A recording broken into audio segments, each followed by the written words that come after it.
The shouting went on for hours until silence reclaimed the room. Arguments had lost their shape.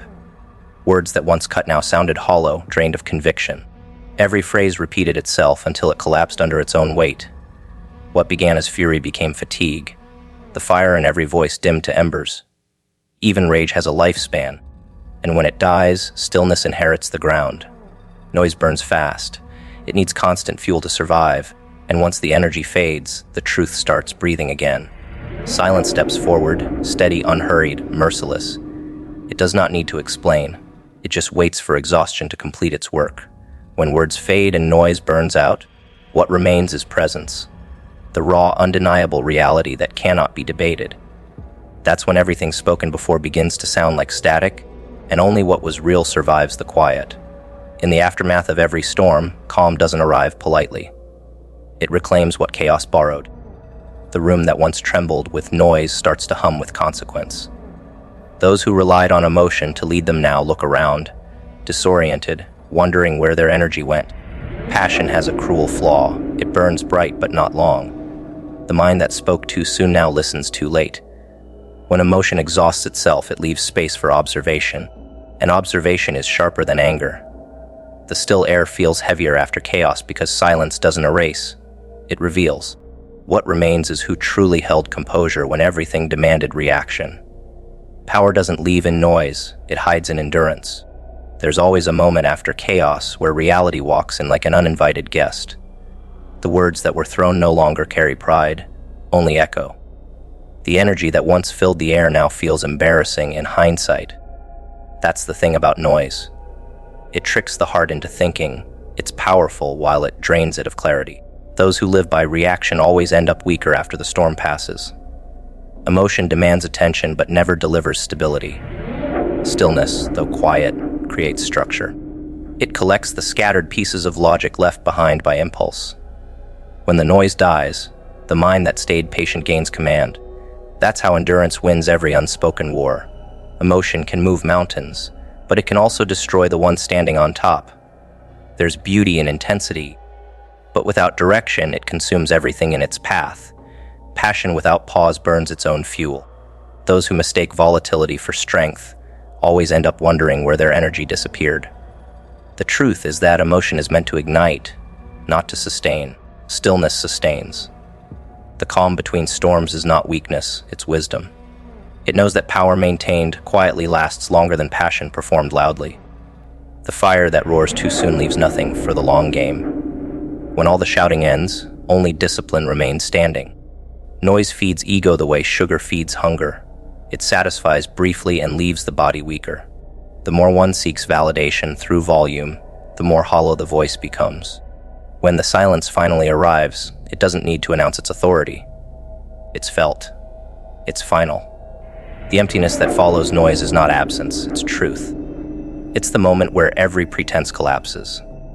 The ones who built confidence on noise lose it the moment quiet arrives. But those who built through patience grow louder in silence. That's the irony. Stillness doesn't chase attention, yet it commands it effortlessly. In every confrontation, noise is the first to enter and the first to leave. Stillness walks in last and never leaves at all. Once emotions drain, eyes start to see clearly. The quiet mind observes what the loud one tried to hide. Clarity rises slowly, but when it does, it dismantles illusions faster than anger ever could. The aftermath of emotion is always revelation. Those who can stand in that space unbothered, precise and centered, become untouchable. Words fade, but character remains. And when all the energy burns out, the one who didn't waste theirs becomes the new gravity of the moment. Even memory obeys this law. The loudest moments of life lose color over time, but the silent ones linger. The conversation where nothing was said, but everything was understood stays sharper than any scream. The gesture of restraint outlives any argument. Silence leaves deeper marks than volume ever could, because it carries weight without waste. People remember stillness because it feels unnatural in a world addicted to noise. The absence of chaos feels like power when witnessed. That's why those who master stillness hold timeless influence. Their legacy doesn't echo, it endures. Noise decays because it's built on reaction, not intention. It rises fast, burns bright, and collapses under its own speed. Stillness, on the other hand, is slow architecture. It builds power that doesn't depend on audience. It doesn't need to be seen to exist. When emotion fades, stillness continues its quiet construction. It's the unseen work that outlasts the visible chaos. Those who live through noise will always crave stillness, even if they mock it first. Because eventually, every soul longs for peace more than attention. And peace belongs only to the composed. There's a certain justice in silence. It does what no argument can. It levels the ground. When emotion is spent, truth has room to speak. And when truth speaks, it doesn't raise its voice. It doesn't compete. It just stands undeniable and quiet. Those who built their power through noise discover how temporary it was when silence walks in. The performance ends, and the audience leaves, but reality remains seated. That's where authority truly lives. Not in the speech, but in the silence that follows it. The investigation began like a hunt for a ghost. Files piled high, testimonies stacked neatly, all laced with the scent of obsession. Every name brought and told a different version of the story, yet every version led to the same conclusion. Something beyond explanation was at work. The interrogators expected guilt, deceit, human cracks to exploit. What they found instead was consistency, a calmness that unnerved even the most seasoned examiner. The more they searched for flaws, the more flawless the pattern appeared. There was no hidden scheme, no trail of manipulation, just precision. It wasn't defense, it was control, the kind that comes from living so aligned with purpose that lies lose their grip. When truth is lived, not spoken, no cross-examination can bend it. The first witness spoke of silence. Not the uncomfortable kind, but the kind that fills a room with gravity. Presence alone carried authority, like something old and certain had returned to remind the restless of their limits. No threats, no charm. Just composure so heavy it slowed time.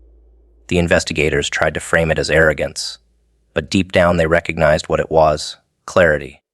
The kind of mind that has walked through chaos long enough to master reaction. The witness confessed that even their own words felt small in that presence. They couldn't lie because silence dismantled pretense faster than interrogation ever could. Truth bends for fear, but it bows for stillness. The next statement described calculation disguised as grace. Movements too measured to be accidental, patience that felt divine. The subject didn't fight circumstances, only positioned themselves so that outcomes eventually knelt in their favor. The observers called it luck at first. Then they realized it was strategy, refined through restraint. The witness admitted feeling both admiration and fear, as if standing before someone who had already anticipated every outcome.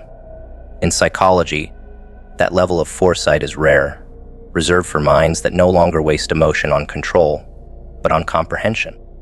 The quiet awareness that nothing external can disturb an internal empire. Another account spoke of kindness laced with power. It wasn't the performative type that seeks validation, but the kind that draws respect through boundary. People tried to provoke reaction and met only balance. Compassion was given freely, but access was guarded like sacred ground. The investigators noted how disarming it was. Soft tone, sharp discernment. It exposed how most kindness in the world is built on need, not principle. This one's kindness was born from independence. The witness said the experience was unsettling because it forced self-reflection. No one fears cruelty.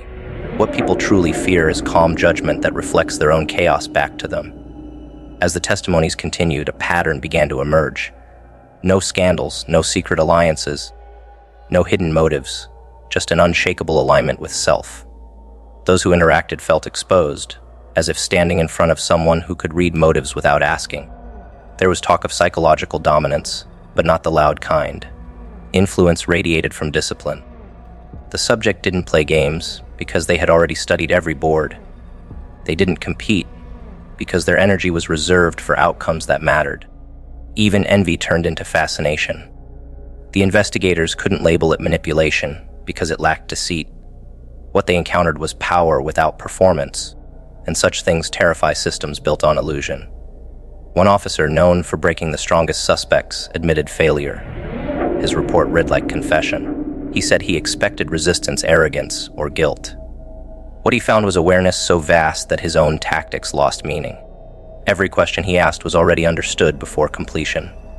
Every emotional test dissolved before landing. The subject didn't react. They redirected. That's what unnerved him most. Control wasn't maintained. It was inherent.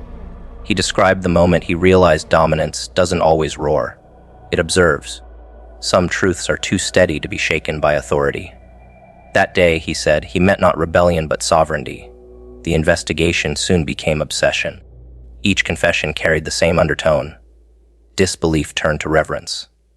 What began as an effort to find cracks turned into documentation of discipline. Even skeptics started speaking with respect. Some whispered that the energy surrounding the subject felt protective, almost faded. Psychologists were brought in, hoping to diagnose the composure. Their reports ended inconclusive. How does one analyze a mind that has made peace with chaos? How do you measure a person who no longer needs to win? In the end, the experts didn't expose the subject. They exposed themselves. Every attempt to label only revealed how small their framework was. The deeper they looked, the more uncomfortable the findings became. Power was no longer measured by possession but by presence. Intelligence wasn't about information but intuition. Every detail contradicted modern understanding of influence. It was as if the rules of manipulation, persuasion, and dominance had all been rewritten by stillness itself. What the witnesses experienced wasn't authority by force but gravity by being. The investigation had uncovered no crime, yet everyone involved felt judged, as though the subject's existence had silently examined their motives. By the end, no one wanted to continue. The final reports read more like sermons than conclusions. Every witness confessed to feeling changed, not threatened, changed. Some described it as relief, others as shame. Each came face to face with the uncomfortable truth that mastery cannot be faked. There are levels of self-awareness that no lie can reach. Every test they designed to corner the subject only circled back on themselves. They were studying power and discovered humility. They were searching for guilt and found grace.